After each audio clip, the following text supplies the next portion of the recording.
Have you been seeing all the responses from our Google form? Yes, Jiba. Honestly, I've been going through these responses all morning and they are so heavy. So many of our peers are struggling silently. Words like isolated, numb, exhausted. It's like a wake up call for us. Yeah, I felt that too when I read the results. It's not just exam stress anymore. It's this constant low level pressure people carry every day. The expectation to perform, to appear fine, to never fall behind. Exactly. And yet, so few students actually reach out for help. The counseling center told me their appointments are only half booked most weeks, even though the need is clearly there. It's not surprising, Jiba. The stigma is still strong. And honestly, sometimes the former system feels intimidating. Students think counseling is only for when things get really bad. That's true. But I think we can build something in between. Something that bridge the gap between professional help and peer connection. Yes, a safety net that catches students before they hit a breaking point. That's what the peer mental health support initiative should be: early, accessible, and built around trust. Trust. That's the key word. Students trust other students faster than they trust any office or counselor. We just need to train that trust, make it structured and safe. Exactly. Imagine if every student knew there was someone their age they could talk to, not to get advice, but just to be heard without judgment. That could change the entire emotional climate on campus. That's what excites me. We're not just solving a problem, we're shaping the culture. Let's take a step back and identify what we're actually addressing. From all the data here, I think there are 3 points: isolation, academic pressure, and lack of coping skills. Yes, and I add one more: lack of awareness about existing resources. Half the students I spoke to didn't even know the campus had a 24-hour helpline. That's true, Jiwa. We've got support systems in place, but they are hidden behind poor connection. So, the problem isn't about the absence of support, it's accessibility and connection. Exactly. It's emotional accessibility. Even if a service exists, it doesn't help if students don't feel safe to use it. Right, so our initiative have to be visible, warm, and approachable. Something that say, hey, we are here for you, no judgments. And that's where peer involvement becomes powerful. It humanizes the idea of mental health. When a fellow student says, I've been through that too, it hits differently than a pamphlet saying, call this number. Exactly, connection before correction. That's the model we should follow. Nice phrase. We should write that on the board. Connection before correction. Done, our unofficial slogan. Okay, and then, alright, so how do we put all this into a formal version? We'll need something concise but inspiring for the proposal. Let's try to cultivate a compassionate, peer-driven community where every student feels seen, supported, and empowered to prioritize their mental well-being. Okay, beautiful. I love cultivate. It suggests growth, but maybe add something about sustainability. This can't just be a one-off campaign. Good point. What if we add and to build sustainable system of care that continue through student leadership and collaboration? Perfect. That's long-term thinking. Now for the mission statement. How about the Peer Mental Health Support Initiative aims to bridge the gap between student needs and professional support by training peer volunteers, creating safe spaces for dialogue and promoting mental health awareness across campus. That's clear and actionable. You've got the structure, Jiba. And you bring the hype. Deal. You do the frameworks, I'll add the feeling. Perfect partnership. But I want to emphasize one thing. We can't just focus on helping students who are already struggling. We also have to prevent stress build up.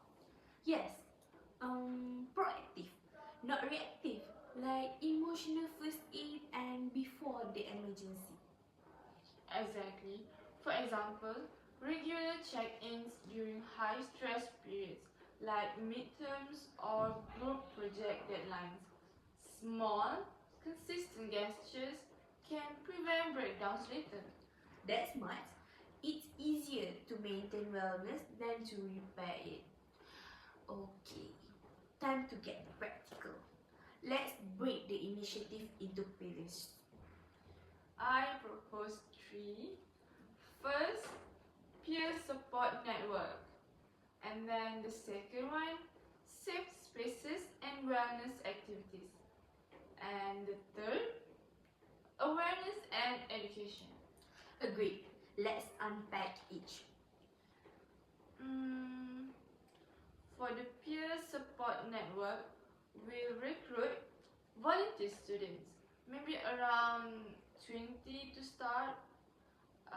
We'll call them peer support buddies. Each will be trained to check in on their peers, offer active listening, and guide them to professional help if needed. And we'll make sure they receive proper preparation, not just empathy, but also boundaries. We don't want them absorbing emotional stress. Exactly. Maybe a 2-day training workshop co-facilitated by the counseling center. Topics could include emotional intelligence, confidentiality, referral techniques, and stress management. Good. And we can have monthly supervision session where peers buddy meet with a counselor for reflection and guidance. Yes, that way they are supported too. Peer support shouldn't mean personal sacrifice. Well said. Now, for safe spaces and wellness activities. I love this part. I imagine weekly tea and talk sessions, casual drop-ins where students can chat, share, and just sit quietly. Then, maybe theme weeks like art for anxiety, walk and talk Wednesdays, and also mindful Mondays. Mm, that sounds inviting. It reframes mental health as community, not crisis. Exactly. And to make it inclusive, we should involve student clubs. Maybe we can have art, drama, music, sports, and so that everyone contributes. That's perfect for collaboration. It gives other group ownership, which means sustainability. Exactly, Jiba. Mental health becomes part of the campus culture, not an isolated program. Okay, now for awareness and education. Mm, that's my favorite pillar. We can launch the hashtag check-in challenge, which is encourage students to check in on one friend each week and post about it. It normalizes care. Love that. We can combine it with short videos or reels featuring real student stories. Maybe like what checking in means to me. Yes, and maybe even a podcast. Conversations of care. Real talk, real students. That must be fine. I'll contact the student media team. We can get audio slots on the student radio too. 1 minute mindfulness reminders between shows. That would be amazing. It's the little touches that change the atmosphere. Exactly. Culture shift through consistency. Mm, um, so Jiba, let's go deeper into the awareness campaign. The hashtag check-in challenge is strong, but I think we can build an entire ecosystem of visibility around it. Something that runs throughout the semester, not just a 1 week hashtag trend. Yes, agreed. Awareness has to live beyond poster and hashtag. It should feel alive, part of everyday campus life. What if we call the overall campaign Connected Campus? That could be our umbrella theme, under which checking in challenge sits as a recurring event. Oh, I like that. Connected campus. It's simple, inclusive, and versatile. It's not just about mental health, it's about belonging. Everyone can relate to that. Exactly. And we can give it layers. For instance, first, digital layers, social media challenge, reels, testimonials. Second layers is physical layers, poster, campus booth, wellness corners in libraries. And for the last layers is relational layers, peer activities and collaboration. And I think each layer can reinforce the other. For example, when someone participates in a tea and talk, we can ask them to share a takeaway online, bridging the in-person and online worlds. Yes, that amplifies the reach organically. And let's not forget the role of faculty. We could invite professor to dedicate 2 minutes at the start or end of class for a wellness check-in. Maybe just a reminder to breathe or quote on mindfulness. That's such a beautiful, subtle intervention. If academic spaces start acknowledging emotional well-being, students will see that caring for your mind isn't separate from learning. It's part of it. Exactly. And faculty buy-in give legitimacy to initiative. It shows that it's not just a student project, it's an institutional movement. Speaking of legitimacy, I think we should also have a launch event that feels special. Something symbolic that marks a new chapter, maybe? Like an official opening ceremony? Yes, but not too formal.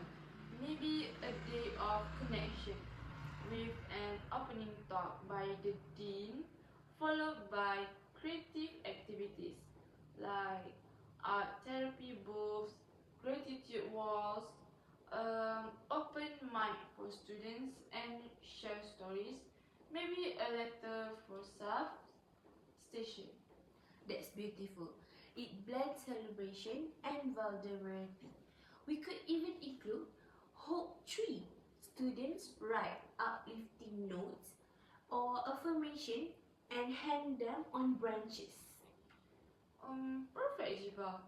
And that tree could stay up in the student center all semester as a visual reminder that connection is ongoing. You have such a gift for adding heart to structure, Danira. You take every logistical idea and turn it into something that feels human. And you turn every emotional idea into something that actually works. We balance each other out. Exactly. It's the same principle we're building in this program on structure plus compassion. Okay, alright.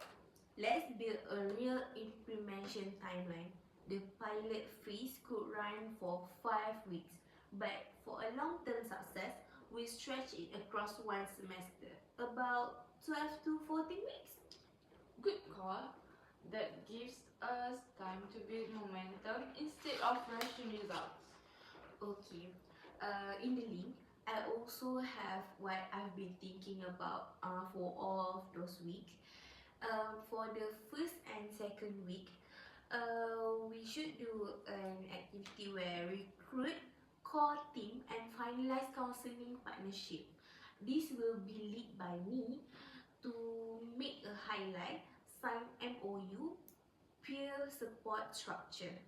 And for the 3 to 4 week peer buddy training workshop, this I suggest to be led by both of us and 20 trained volunteers.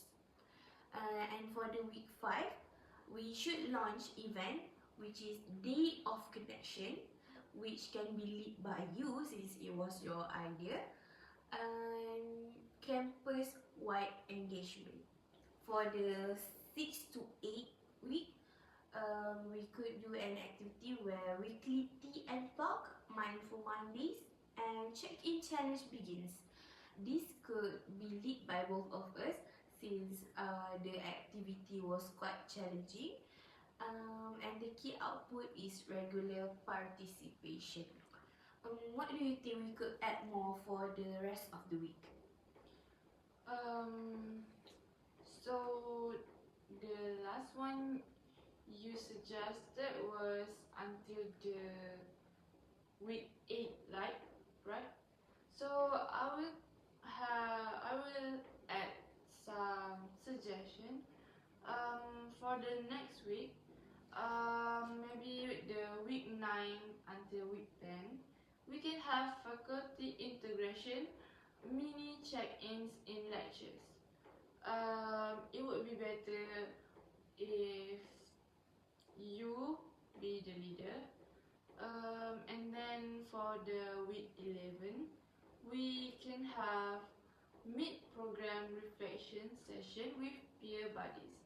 That would be better for both of us as the leader, and the highlight of that activity is for the feedback summary.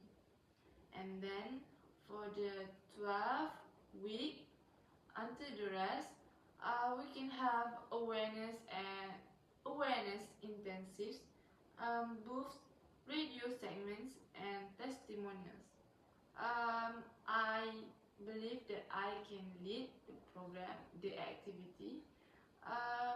Is The objective for the activity is to increase outreach. And for the last week, after all, I suggest that we can have final evaluation and presentation to student affairs. As you are the senior leader for our organization, so I suggest you to be the leader for the activity. And the output that we can get from the activity is that we can see the final impact report. Wow, that was so perfect. And I want to emphasize the reflection stage. That's when we pause and ask, what's working, what's not, and how do we adapt. Good. We can use surveys, short interviews, and focus groups to gather data. And I'll monitor digital engagement, track how many students interacted with our posts, attended sessions, or tag our hashtag connected campus. Perfect. Data give a legitimacy, but let's not forget the stories. We need both numbers and narrative to paint the full picture. Absolutely. I can collect quotes and testimonials from the participants. Maybe it would be unknown by many people but powerful. Real voices always move hearts. And maybe toward the end of semester, we publish a short impact report like a digital magazine. It could include stats, success stories, and message of hope. That would be incredible, Zanzibar. Um, Also, I think we could even present it at the annual Student Leadership Forum. We can show how students can create real change. Yes, that's how we sustain it beyond us. Mm, okay, Najiba. After all the suggestions and ideas, you know, it all sounds amazing, but we have to talk about challenges too. Absolutely. No program is perfect. What do you see as our biggest risk? So first, maybe burnout for the peer buddies. They will be listening to tough stories. We have to protect their mental health too. Good point. Maybe we can create a support for the supporters subgroup, monthly check-in where peers buddies talk to each other and a counselor about their experiences. Okay, Najiba. Um, mm, and one more thing. I think emotional debriefing sessions can normalize self-care for helpers. And we should also watch out for confidentiality breaches. Peers must understand that trust is stake. Exactly. Training must emphasize that. I think we should also develop a clear protocol for referrals. What to do if someone shares something serious like suicidal thoughts? Agreed. We'll need a documented crisis referral pathway, step-by-step guidance. That way, no one feel unsure or overwhelmed in an emergency. Right. And another challenge, maybe engagement fatigue. Students might show excitement at first, but interest could drop. True, consistency is the key. Maybe we can keep activity short and fun, things that fit into student life instead of adding more pressure. Exactly. And we can rotate themes every month to keep things fresh, like kindness month, mm, creativity month, and also self-compassion month. That's brilliant. Each team can align with a social campaign, simple, meaningful, and relatable. And it also helps with communication. The message shifts slightly, but the mission stays constant. Yes, evolution, not exhaustion. Narendra, looking at everything we've built today, I feel proud, but I also feel responsible. This can't end when we graduated. Exactly. sustainability has to be built in. What if we create a peer mental health committee under the student union? That way, maybe it becomes a standing body, not just a project. Perfect. And each year, new volunteer can shadow existing ones before taking over. A handover tradition. Yes, that builds legacy. And maybe we can even formalize it into a student leadership program. A certified peer wellness leader. That's a great idea. It gives recognition and continuity. We could also collaborate with local NGOs. Maybe we can invite them to do workshops or sponsor small activities. That's why partnership add longevity and resources. And Jiba, I think we should document our journey, everything, the plans, challenges, lessons, and also the reflections. Future teams can learn from it. Absolutely, institutional memory matters. Maybe we can create a PMHSI handbook, which a guide for future coordinators. Yes, that will be our legacy, a living document of care. You know, sometimes it's easy to forget that programs like this start from simple conversation from people who care. And from the courage to admit we all need help sometimes. Exactly. That's what made this initiative special. It's not about fixing people, it's about connecting them. Connection before correction. Your line from earlier, Najiba. Our motto now. So, final action points. I will start designing the promotional materials and prepare volunteer recruitment. And I'll finalize the proposal, meet the counseling director, and start building faculty partnership. We're really doing this, are we? Yes, and it's going to make a difference. Then let's make the peer mental health support initiative something every student feels part of. Together, we will for connection, compassion, and community.